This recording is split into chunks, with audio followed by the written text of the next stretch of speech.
Bonjour, c'est Carla. Bonjour, c'est Alison. Nous vous présentons le journal d'une maman. Bonjour, je suis très heureuse de vous retrouver aujourd'hui pour une nouvelle émission du Journal d'une maman. J'ai l'honneur de recevoir Madame Valérie Deleuzière. Bonjour Valérie. Bonjour Vanessa. Merci beaucoup d'être venue parmi nous. Nous allons parler détente aujourd'hui, d'hypnose et de votre cabinet Espace Hypnosène. Vous allez nous parler de tout ça. Donc Valérie, vous avez 49 ans, vous êtes une maman aussi, donc vous avez commencé vos études avec un diplôme d'infirmière que vous avez obtenu en 2006. Vous avez également eu un diplôme interuniversitaire de soins infirmiers en réanimation, puis un diplôme universitaire de plaies, brûlures et cicatrisation. Et vous êtes encore en études en ce moment puisque vous avez rejoint la fac de médecine pour passer un diplôme d'études supérieures universitaires d'hypnose médicale que vous allez terminer au cours de cette année. Vous êtes certifié en hypnose ericksonienne et en EFT clinique. Donc, vous avez travaillé durant 10 ans en tant qu'infirmière en réanimation cardiaque et vasculaire. Et depuis 2014, vous êtes donc infirmière libérale et vous continuez à exercer votre métier sur la commune d'Oriol. Tout à fait. Vous avez créé donc l'espace Hypnosène en 2023 avec votre associée Christelle, où vous proposez plein de soins détente et surtout vous proposez également des soins énergétiques au sein de ce cabinet. Donc vous dites que votre expérience d'infirmière vous a proposé aussi, enfin vous proposez à vos patients différentes techniques pour les accompagner au sein de votre cabinet. Et ma question, c'est pourquoi, qu'est-ce qui vous a donné envie de vous former à l'hypnose? Qu'est-ce qui m'a donné envie de me former à l'hypnose? Dans un premier temps, quand j'étais en études d'infirmière, j'ai axé mon mémoire infirmier de fin d'études sur la prise en charge de la douleur par la technique de l'hypnothérapie. Donc déjà, dans un premier temps, j'avais déjà ce contact et cette envie d'en savoir plus sur l'hypnose. Et avec l'expérience en réanimation, à domicile, je me suis rendu compte qu'en fait, au quotidien, j'utilisais une certaine type d'hypnose. Et donc, j'ai voulu aller plus loin dans cette démarche et pouvoir acquérir, on va dire, des compétences de façon à prendre en charge les patients à domicile, ainsi qu'avec l'ouverture du cabinet, pouvoir accueillir des personnes avec différents types de problématiques. Donc vous avez décidé d'en savoir plus, de vous former. Est-ce que quand vous étiez en service de soins, vous avez pratiqué de l'hypnose? En service de soins, non, puisque je n'étais pas encore formée. J'avais juste axé mon mémoire de fin d'études sur cette technique, mais je n'avais pas encore de formation. C'est que récemment, on va dire récemment, depuis 3 ans en fait, que je me suis formée à cette technique par le biais d'une école privée dans un premier temps, et là par la faculté de médecine de Marseille. Voilà. Qu'est-ce que vous pensez que cette technique apporte aux personnes? Ça permet en fait... moi, quand je mets la personne en état d'hypnose, c'est vraiment dans le but que cette personne qui vient avec une certaine problématique, de l'aider à trouver les ressources en elle, en fait, grâce à son inconscient, grâce à pas mal de choses qui peuvent être cachées à l'intérieur de nous, de façon à retrouver les ressources pour résoudre certaines problématiques et trouver des axes de soins en fonction de tout ça. Voilà. Alors, on parle souvent dans notre émission, parce qu'on a beaucoup de personnes qui utilisent l'hypnose pour certaines pathologies, pour certains métiers, pour certains soins. Donc on nous dit tout le temps, en hypnose, c'est le subconscient qui prend le relais. Comment fonctionne en fait le subconscient et comment vous arrivez, vous, thérapeute, à ce que la personne utilise son subconscient? En fait, dans un premier temps, déjà, quand la personne arrive, donc elle est déjà en demande.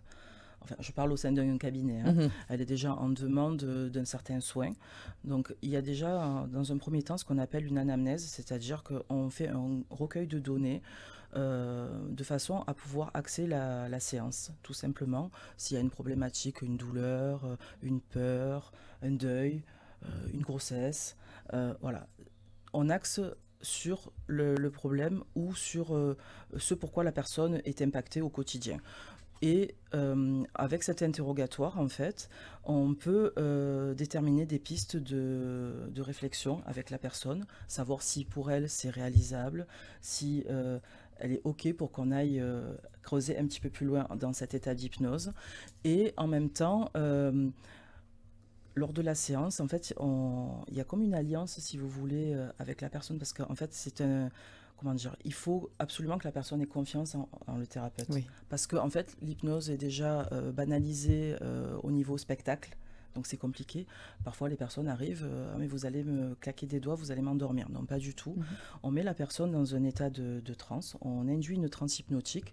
La personne a le droit de bouger, a le droit de parler, de se réajuster dans le fauteuil, elle est en sécurité.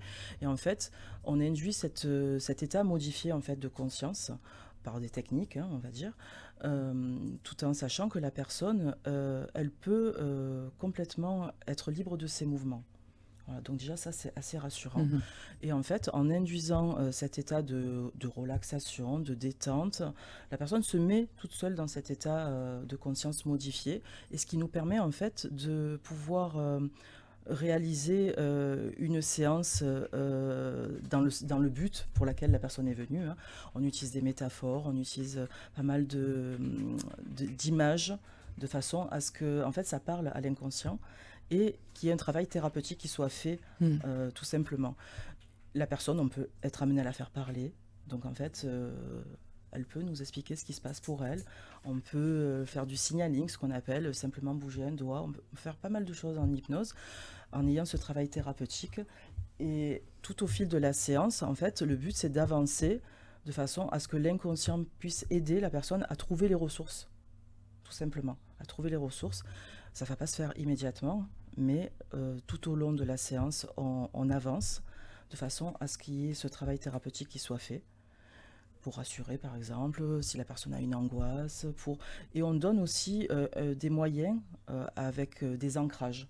C'est-à-dire que si la personne est dans un état de bien-être, qu'elle est ce qu'on appelle dans une safe place, donc un lieu ressource, on peut ancrer ce moment, tout en lui disant qu'à chaque moment, à chaque instant, elle pourra retrouver cet état de bien-être en faisant par exemple le geste qu'elle a ancré, ou une couleur, ou une parole, quelque chose qu'elle aura dit, ou la plupart du temps on fait un geste, serrer le poing, mettre la main sur le cœur par exemple, là c'est des gestes d'ancrage. C'est la personne qui choisit son geste et en fait à chaque fois qu'elle en aura besoin, elle pourra se remettre en fait dans cet état. Et après, ce qu'on peut faire aussi, c'est également proposer à la personne de lui apprendre l'auto-hypnose.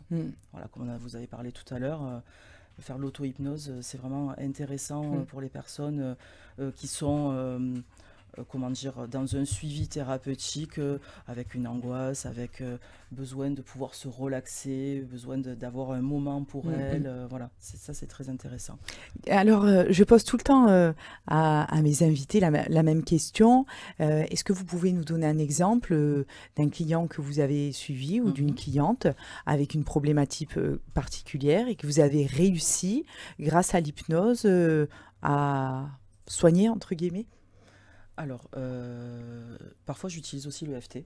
Ah oui. Voilà, j'utilise aussi l'EFT aussi et l'hypnose. En fait, c'est un petit peu complémentaire chez moi. C'est-à-dire que si la personne arrive dans un état d'anxiété, c'est parfois difficile de mettre la personne en état d'hypnose. Donc, j'utilise l'EFT dans un premier temps et après, je vais en hypnose. Donc, dernièrement, qu'est-ce que j'ai eu une personne qui est venue... pour tout simplement pour une angoisse parce que cette personne doit passer un scanner lombaire et en fait elle est très très angoissée au niveau de cet examen parce qu'elle a subi une mauvaise expérience préalable, elle a été oubliée tout simplement dans un tube d'IRM il y a quelques années et pendant 3/4 d'heure ça a été un enfer pour cette personne. Et donc, elle est venue me consulter parce que incessamment sous peu, elle doit retourner faire un examen donc dans un lieu confiné, en fait. Hein, donc, c'est en termes de place, il n'y a pas beaucoup de place dans un tube de scanner ou dans un tube d'IRM. Donc cette angoisse qui revient, cette sensation je veux dire, de ventre qui se serre, de tétanie même, c'est dire, hein, c'est vraiment... voilà. Donc en fait, on a travaillé sur la futurisation. Déjà, ce que j'ai fait, c'est que j'ai mis la personne dans un lieu ressource. Voilà, qu'est-ce qui se passe pour vous, comment ça se passe, etc. Voilà, donc la personne m'a expliqué. Donc on est parti sur ce lieu ressource dans un but de relaxation. Vraiment de relaxation, de façon à ce qu'elle puisse se sentir bien. Et après, de façon à décrire un petit peu ce qui allait se passer en fait pour elle lors de ce futur examen. Et en fait, d'essayer de dédramatiser de façon à ce qu'elle se sente plus ou moins relâchée, tout en faisant du signaling. Donc, c'est-à-dire la personne, est-ce que c'est OK? Ben, en fait, on rentre dans la pièce. Bon, ben là, on va vous piquer puisque c'est un scanner injecté.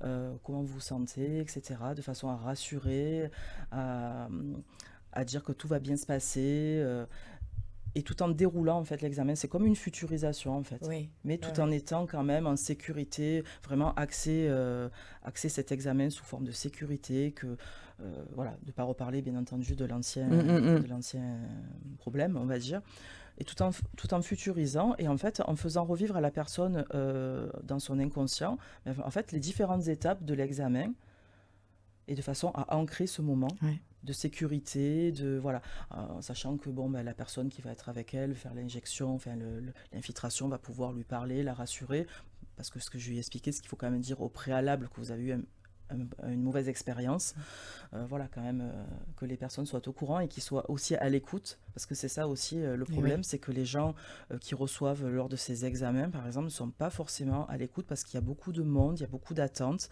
et il faut aller vite. Mais ça n'enlève rien au fait d'être humain avec la personne qu'on reçoit. Donc voilà, de façon à sécuriser en fait la personne. C'est-à-dire la séance d'hypnose de futurisation peut sécuriser en faisant cet ancrage en sécurité, etc. Et en faisant sortir la personne en disant que bon, ben voilà, dans fin mai, quand vous allez avoir votre examen, vous pourrez à tout moment vous remémorer cette séance, revivre cette séance en pensant à cet ancrage qui a été fait, où vous vous êtes senti bien, vous êtes senti en sérénité, voilà, et de façon à pouvoir le vivre mieux. Et j'utilise en parallèle aussi le FT. Oui, d'accord. Bon, c'est très intéressant ce que vous dites. Et du coup, son examen s'est bien passé? C'est bientôt. D'accord. Donc, c'est bientôt. Elle vous dira. Donc, on va parler un petit peu de votre cabinet, Espace Hypnosène. Alors, qu'est-ce qui s'y passe à l'intérieur? Donc, on l'a dit, l'hypnose hypnodienne. Vous faites également des techniques de libération émotionnelle, des soins métamorphosènes, des séances énergétiques. Par exemple, la technique de libération émotionnelle, c'est l'EFT dont vous parliez, c'est ça? Alors, la technique de libération émotionnelle, oui, tout à fait, c'est l'EFT. C'est une technique psycho-énergétique à base de tapping. On fait du tapotement sur des points de méridien au niveau du corps. C'est un peu, en fait, comme de l'acupuncture, sauf qu'il n'y a pas d'aiguille. Et pourtant, je suis infirmière. Il n'y a pas d'aiguille, donc voilà. Et en fait, on met la personne en relation avec son émotion. Bien sûr, une émotion nocive, ça peut être aussi un traumatisme, ça peut aller beaucoup plus loin. Mettons un deuil, une peur, une tristesse, etc. Voilà, donc on met la personne en relation avec cette émotion-là. On l'évalue en fait, entre 0 et 10, vous êtes comment, sachant que 0, il n'y a pas d'émotion, mais 10, c'est vraiment intolérable. Et on demande aussi s'il y a une sensation physique qui ressort de ce qui se passe, de ce qui l'impacte. Je ne sais pas, par exemple, oui, j'ai une boule dans la gorge, j'ai du mal à parler quand je pense à ça. Ok, alors on évalue entre la sensation physique et l'émotion nocive, qu'est-ce qui est le plus fort? Et on traite. Donc on fait ce qu'on appelle des rondes, on tape sur les 13 points qui sont au niveau des mains, du visage et du buste, de façon à faire répéter à la personne certaines phrases qui vont pouvoir déconnecter en fait cette émotion. Et le but, c'est de réévaluer à la fin de chaque ronde de façon à savoir où en est la personne. Est-ce que ça a baissé en intensité? On réévalue. Et au fur et à mesure, bon, bien entendu, le but, c'est que l'émotion diminue ou la sensation physique s'amenuise. Et en faisant ça, donc, on continue. En fait, on continue jusqu'à ce que ça soit dans une zone tolérable entre 0 et 3, parce que c'est quelque chose qui est résiduel, peut être résiduel, mais qui peut être tolérable et acceptable pour la personne. Et bien entendu, on utilise des phrases différentes selon l'étape du soin. Voilà. C'est très intéressant. Oui, c'est très Et donc, tout ce qui est soins métamorphosènes ou soins énergétiques. Alors, le massage métamorphique, j'ai été formée récemment. En fait, c'est une technique de libération de mémoire cellulaire de la naissance, de la conception, pardon, à la naissance et même après. C'est-à-dire qu'en fait, tout ce qui ne nous appartient pas. Quand l'enfant grandit dans le ventre de la maman, si c'est un premier enfant, il aura uniquement ce que la maman va lui apporter, ce que l'entourage va lui apporter, parce que en fait, on le sait très bien que l'enfant entend tout, ressent tout dans le ventre de la maman. Et donc, en fait, parfois, ça peut être des choses très bien, qui se passent des choses très bien, mais parfois, ça peut être la maman qui vit un deuil, qui vit une séparation, qui vit quelque chose qui peut l'impacter directement, mais en fait, toutes ces émotions et tout ça, ça s'ancre au niveau de l'enfant. Et après, à la naissance, et plus tard dans la vie adulte, parfois la personne a des soucis, des schémas récurrents qui reviennent, etc.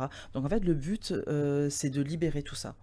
Voilà, de libérer tout ça. Donc c'est une technique avec des effleurages au niveau de la tête, au niveau des pieds, au niveau des mains, tout en mettant l'intention dans le soin de libérer. C'est de l'énergétique aussi, hein. Voilà, et de façon à ce que la personne puisse se libérer de tout ce qui lui appartient pas. En fait, c'est une sorte de reprogrammation, on va dire, dans ce soin. On a besoin de 5 séances minimum pour faire ce soin, pour acquérir vraiment un état de bien-être, on va dire. Voilà, c'est quelque chose de très, très intéressant. Oui. Voilà. Mais écoutez, votre cabinet réunit vraiment plein de belles choses, complémentaires aussi. Tout à fait. Donc, on peut vous retrouver donc, sur Auriol. C'est ça, votre cabinet est à Auriol. Et surtout, on peut vous retrouver sur votre page Instagram qui s'appelle Espace Hypnosène, où il y a plein de choses déjà sur ce que vous faites, etc. Et où il y a plein de choses intéressantes aussi sur les différents soins. Je rappelle que l'adresse de votre cabinet, c'est 7 rue Augustine Dupuis à Auriol. Et Valérie, je voulais vous remercier parce que du coup, je pense que vous devez être très occupée entre votre métier d'infirmière et puis votre espace Hypnosène. Merci de transmettre tout ça, en tout cas, et c'est très complémentaire, je pense, avec à votre métier, et bon courage pour la fin de vos études aussi. Merci beaucoup. Vous êtes bien courageuse en tout cas. Valérie, merci encore. Chers auditeurs, je vous remercie de nous avoir suivis. On se retrouve très vite pour une nouvelle émission. Au revoir.